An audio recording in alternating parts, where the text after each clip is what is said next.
Halo, selamat datang di podcast Komik Indo. Di episode kali ini, gue mau bahas komik yang punya nuansa post-apokalips. Komik yang mau gue bahas ini berjudul Al-Qadia to the Abyssal City, karya D.N. Hamida.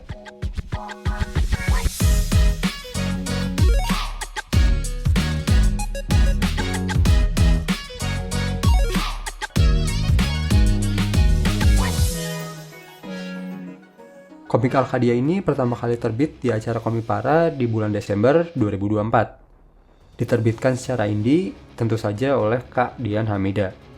Komik ini bercerita mengenai kisah tokoh utama yang harus mengantarkan data penting ke kota Al-Qadia. Komik ini bergenre sci-fi dan mungkin untuk lebih spesifiknya lagi, punya subgenre post-apokalips gitu kali ya.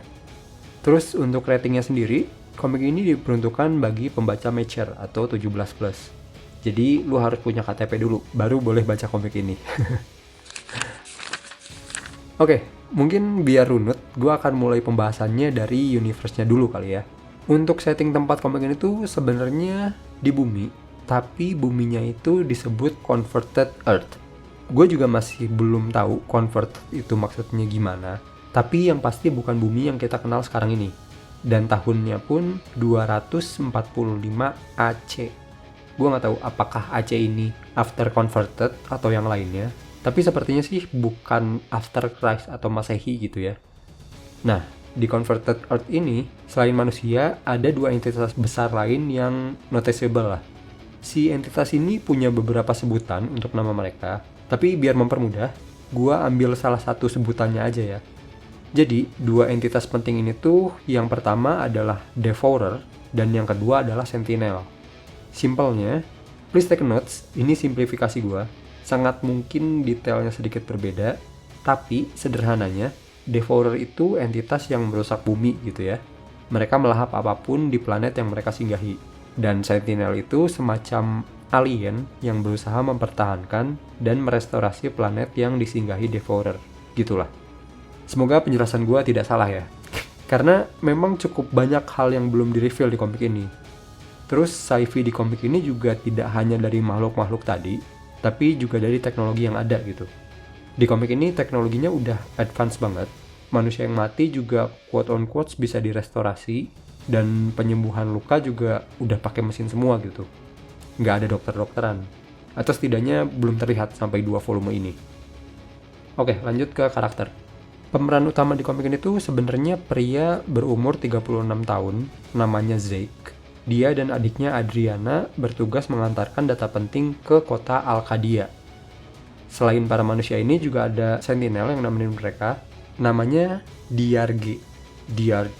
Ya itulah namanya. Dia itu Sentinel yang nemenin dua manusia ini ke Al-Qadia setelah kota yang dia lindungin udah nggak bisa bertahan lagi dari serbuan Devourer. Untuk karakterisasinya, jujur aja, gue belum bisa banyak komentar.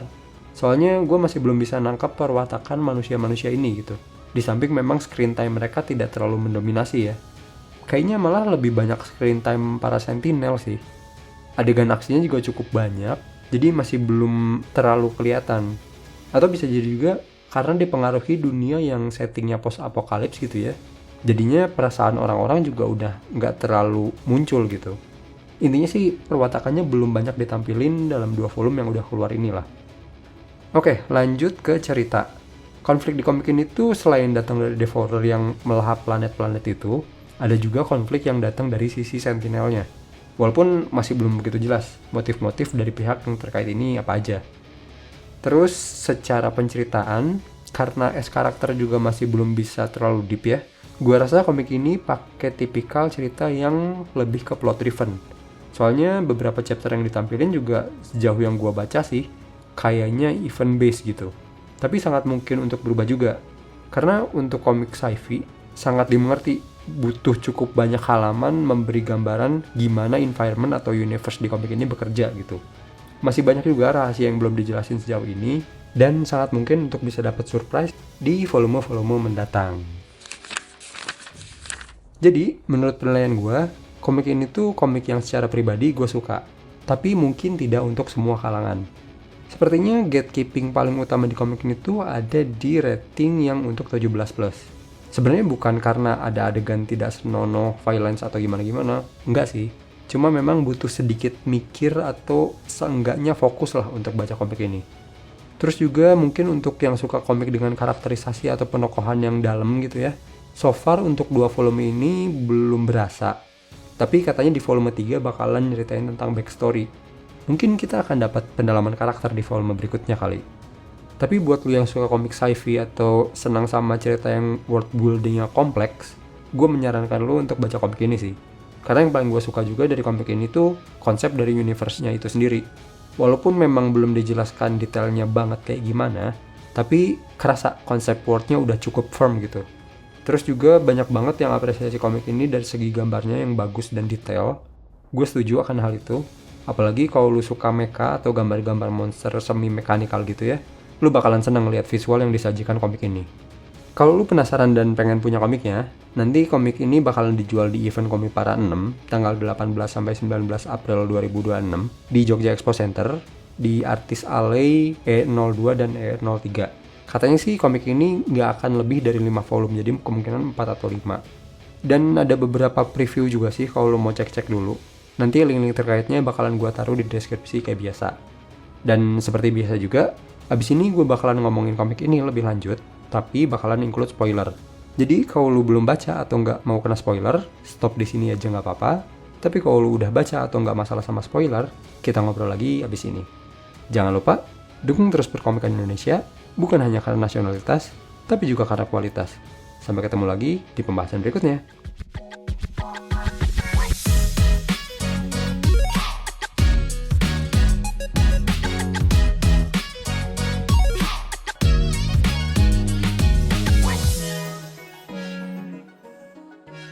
Oke, side notes kali ini bakalan gue mulai dari kompleksitas universe komik ini.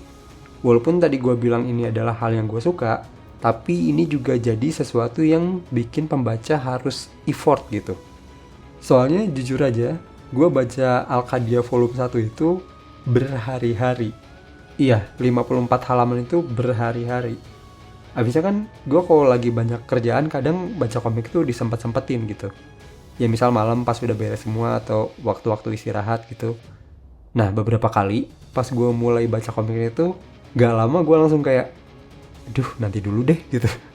Soalnya kan otak gue udah capek gitu ya. Terus baca komik ini pas lagi udah gak fokus tuh rada susah. Soalnya kan komik ini sendiri memang nulisin lore-nya gak akan dijelasin secara lengkap. Dia pengen pembacanya nerka-nerka juga gitu. Sebenarnya sah-sah aja mau ngebuat pembacanya nerka-nerka, apalagi audiensnya 17+ gitu. It's totally fine.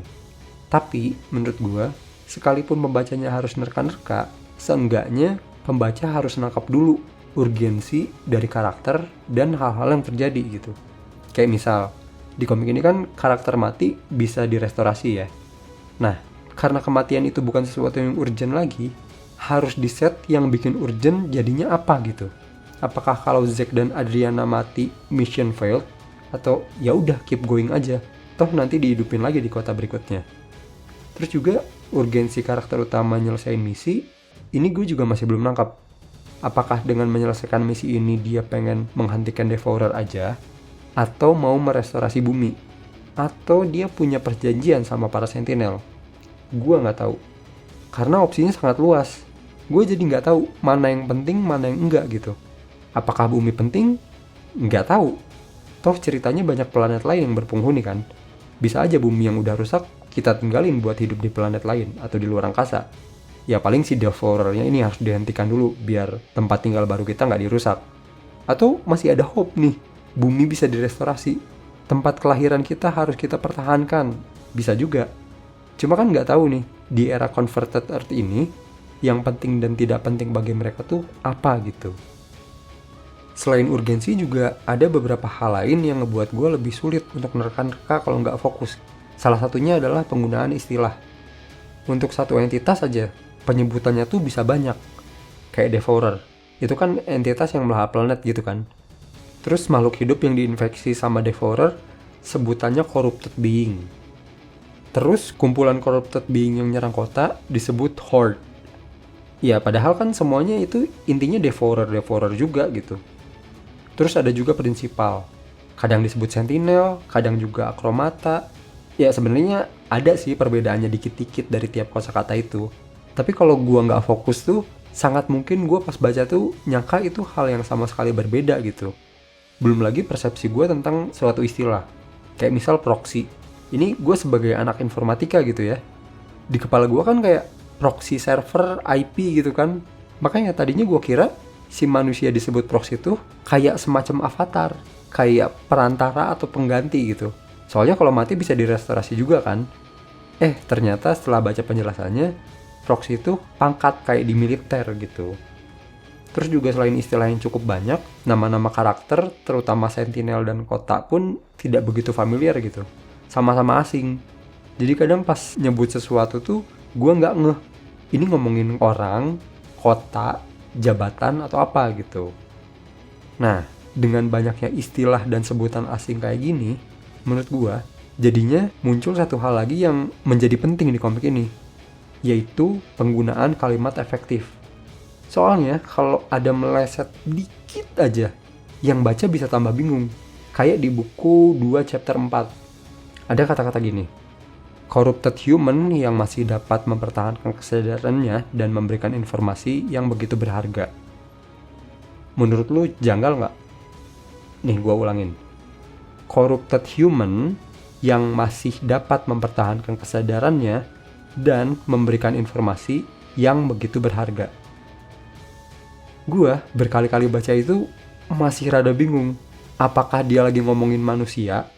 Ada loh manusia corrupted human yang masih bisa mempertahankan kesadaran dan ngasih info berharga.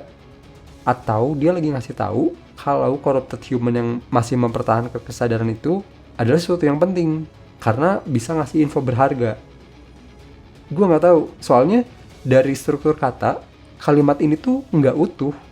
Ini cuma subjek yang ditambah klausa relatif tanpa adanya predikat.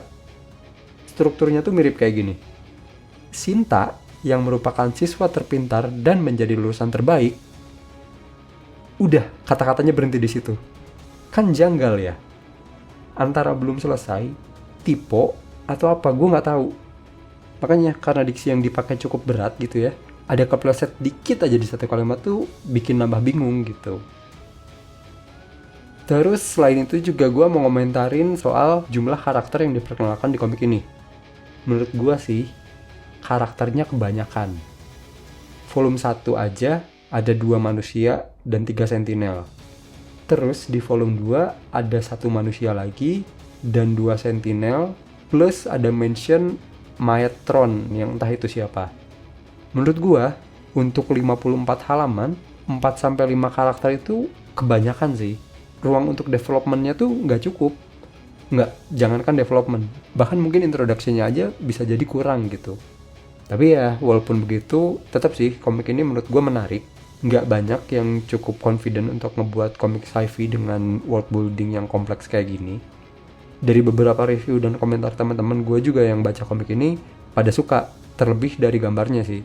Rata-rata pada suka banget sama gambarnya yang detail dan bisa ngebawa nuansa post-apokalipsnya.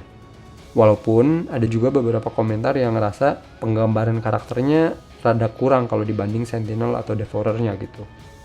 Tapi personally ya, menurut gue nggak apa-apa loh. Selama akhirnya cerita komik ini bisa disampaikan dengan baik, strong point di gambar environment dan mekanikalnya dipertahankan aja. Toh gambar karakternya juga proper kok. Memang kalau dibandingin tidak sedetail yang lain, tapi totally fine. Masih blend juga dengan surroundingnya. Kalau mau ngambil contoh, mungkin kayak film-film Makoto Shinkai yang dulu.